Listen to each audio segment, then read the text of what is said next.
one is this reddish.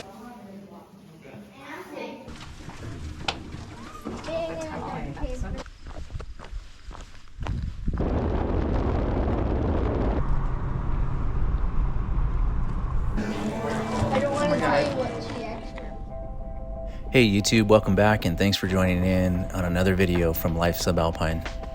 In this video, we're headed over to Lewis Clark Caverns State Park, which is about 12 miles east of Whitehall in Jefferson County, Montana. The state park includes 2 visitor centers, 10 miles of hiking trails, and a campground, and of course, the limestone caverns. In 1892, local ranchers Tom Williams and Bert Pannell saw steam coming from the caverns while hunting. So the legend goes Lewis and Clark camped within sight of the caverns on July 31st, 1805. However, the cave was first developed for tours around 1900 by a gentleman named Dan A. Morrison, who called it Lime Spur Cave. He filed a mineral claim on the land in 1905, but the Northern Pacific Railroad disputed that claim and filed a court case against him. The railroad ended up winning the court battle and then handed the land over to the federal government. The site was first officially established as Lewis and Clark Caverns National Monument on May 11, 1908, but was not fully surveyed and declared until May 16, 1911 by President Taft as 160 acres. The limestone cave is now named after the explorers Meriwether Lewis and William Clark, since the cavern overlooks over 50 miles of the trail from the Lewis and Clark expedition along the Jefferson River. It's located approximately 45 miles west of Bozeman, Montana, and 60 miles northwest from the northwest corner of Yellowstone National Park. Ownership of the site was transferred to the state of Montana on April 22, 1938. Morrison Cave was declared Montana's first state park. The site was formally dedicated in May 1941. The park was listed on the National Register of Historic Places in 2018. Although Lewis and Clark never saw the cavern, Lewis and Clark did, however, pass through portions of the modern-day park. And now, it's our turn. Yeah, you can actually see people walking up there right now. Oh yeah, I see them. Okay. Yeah, it's about a 300-foot elevation gain too, so if you're like flatlanders, it's a little difficult, you know what I mean? Yeah, You get we're 30 good. minutes. Yeah, we're used to hiking. Yeah, we're well, used to, heck yeah. That's pretty cool though. I Got a know, little right? trek up there, yeah. Oh, it's Awesome. amazing. Yeah, I bet. Can't Well, wait. your onion rings Thank you, cold. yeah. Go ahead and eat. Thanks, guys. New shoes fit good? Yep. Nice. Well, Do you want to come with me? Are you okay? I'm okay. Here's the classic tour. That's the more difficult one. And the paradise is over there where we're going to be.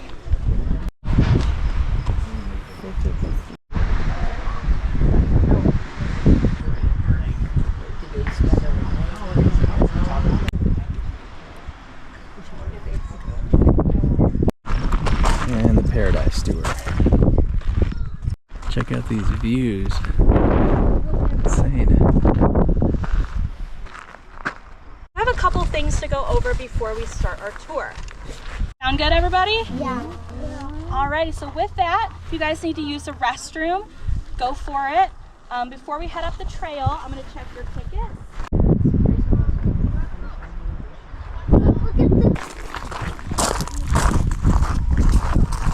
It's 5336 elevation.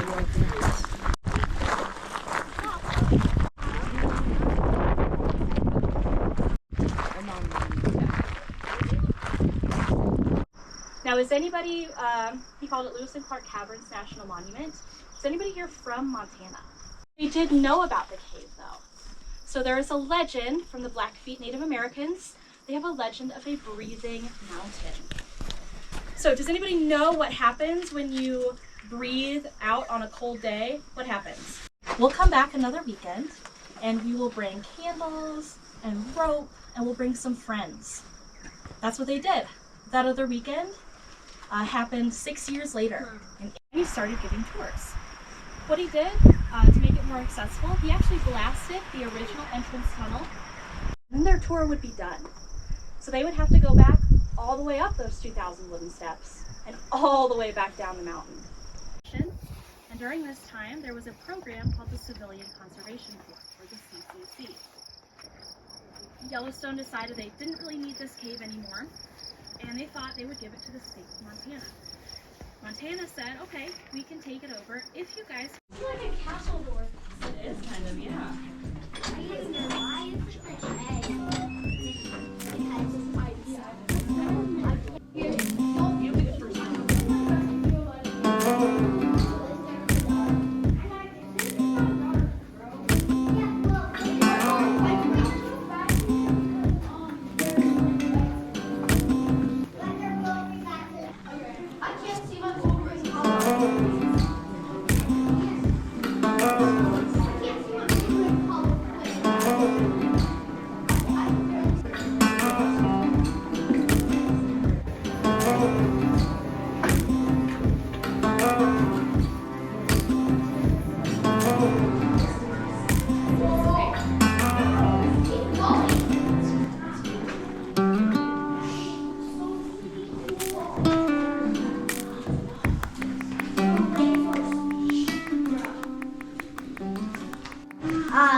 this cave. To climb this cave, well, you can actually go through the whole cave in about 2 hours.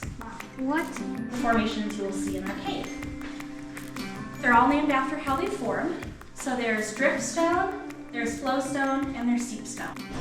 And asphalt has holes and stuff in it, so not good for the cave. So they basically, they came in, took it all out, hauled it all out of the cave, and then they redid concrete. So they did have concrete for some of the stairs. But most of the stairs down there. No, it's probably the other one. Yeah, most of the stairs are hard. They come out this way. Flowstone formations. So down that way would be the classic part out of the flowstone, which is why you'll see like those patterns on the inside. Some of them.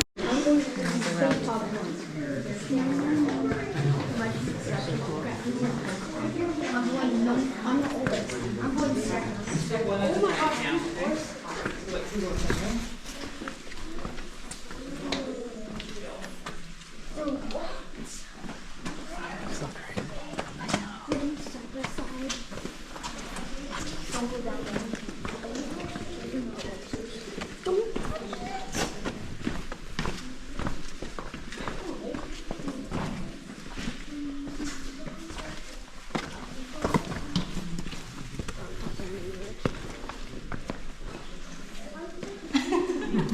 You know what we call that? We call that getting a kiss. Classic. Okay. I know.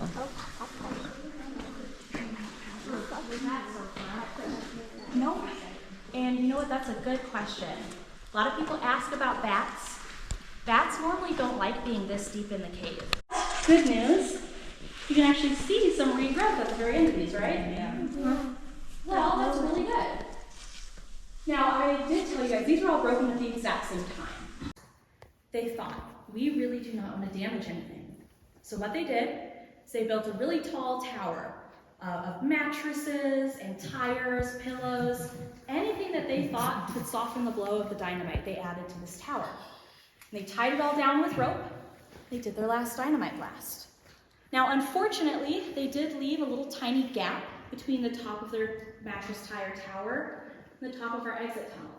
So some debris did kind of get through and break some of these formations here. Now, I'm talking to you guys, and we still have trouble figuring out which direction we're going and how far away things are from us. All right, so we're going to pause here so I can give you some insight as to what's about to transpire in this next video clip. So the entire tour was mostly quiet because our host did a lot of the talking and no one wanted to be rude and talk over her. The only time it seemed to get noisy in the caverns is when we were walking from one area to the next, or if somebody had a question. This particular part of the tour I remember being very quiet because our host was speaking at the time.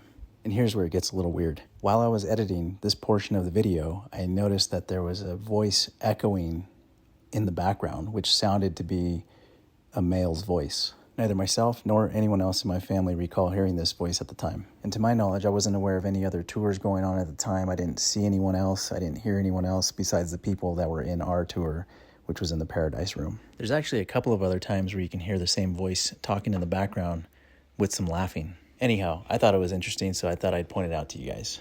Feel free to drop a friendly comment and let me know what you guys think. Now back to the video. Stacked on top of each other. Now, see how half of it is this reddish brown color and the other half is white? Well, right above here in the ground, there's iron. And when that carbonic acid is coming through the ground, coming through the ceiling, it picks up that iron, and then when it deposits the calcite, that calcite will have a little bit of iron in it, which makes it this red color. And that's actually what causes all of the colors in the cave. So any of the pink or the brown or the black that you see is all caused by some kind of different element or mineral making an impurity in our calcite. Stalagmites? Yeah. So we call this the candlestick. I would like you guys to tell me how tall the candlestick is and how far away it is from us. In cave darkness, you start to lose your balance. After an hour, you start to hear things that aren't there. And after 3 hours, you start to see things that aren't there. Remember I told you guys that the candlestick is 60 feet away from us? It has a lot of formations on it. We can see smoke coming out of the chimney. And right above is a Swiss alpine village. Exactly where that long, smooth stalactite meets the really bumpy stalagmite. Right on the actual, yeah, there's a little gnome. Yeah. Like, oh no. He looks like he's going to visit.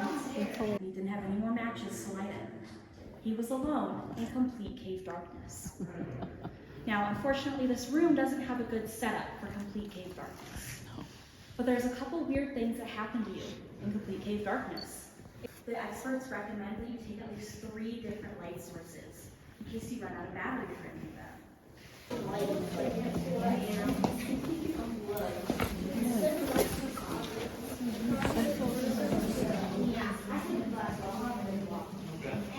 Out of the limestone, and it's going to deposit its calcite at the ends of those water droplets as it's seeping out. And that's how you get our cave popcorn.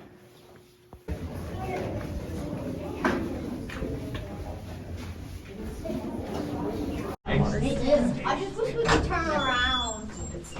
You wish you could turn around and do it again? But it's lame. I bet if it was all the way around, we have to turn all the way back now. You're welcome. Thank you guys. You're welcome. Have a good day, you guys. You're welcome.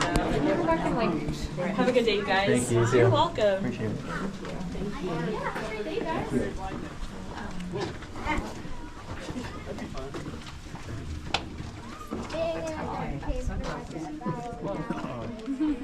just like coming. Now we're like extra. It's like walking out of a movie theater. Yeah, it is, right?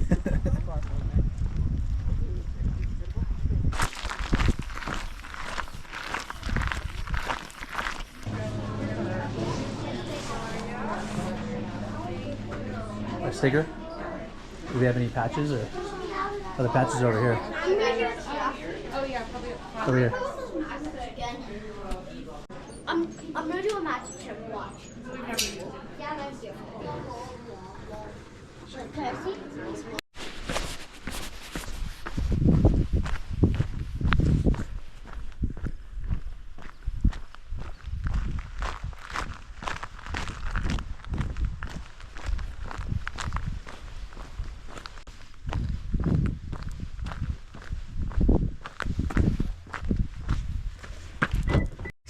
All right, we're off to Bridger Brewing. Yes.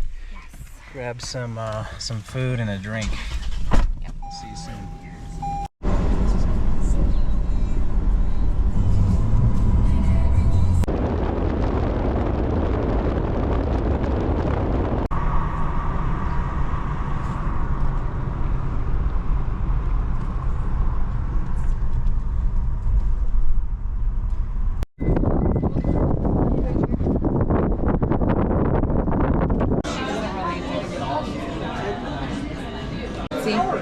Okay. They have a. This one sounds. What are they gonna too get? many. They got grilled cheese and fries. So angry.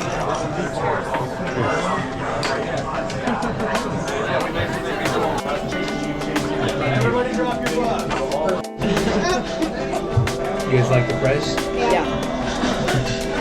We already established I can that. tell, yeah. Alright guys, that's all I got for you in this video today. Thanks for your time, and please take a moment to subscribe, like, and share. And we'll catch you on the next video.